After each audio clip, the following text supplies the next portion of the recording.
হালাল রুজির মাঝে আছে বরকত।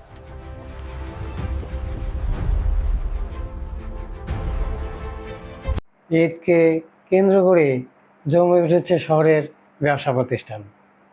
কিছু কিছু ব্যবসা প্রতিষ্ঠানে দেখবেন লেখা রয়েছে ব্যবসাকে আল্লাহ হালাল করেছেন।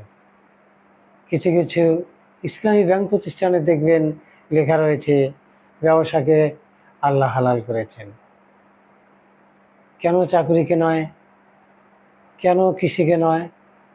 কেন দিনমজুরকে নয়? হ্যাঁ, এর বিস্তর কারণ রয়েছে।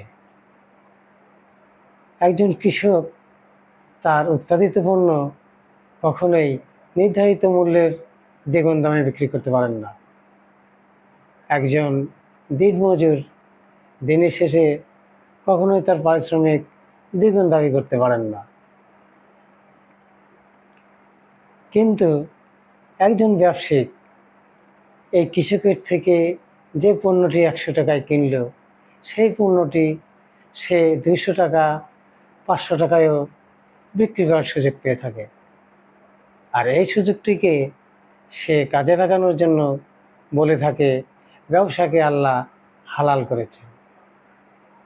হ্যাঁ, হালাল করেছেন, কিন্তু 100 টাকার পণ্য 500 টাকা বিক্রি করাতে নয়। এটা আপনার হালাল নিয়মের বহির্ভূত।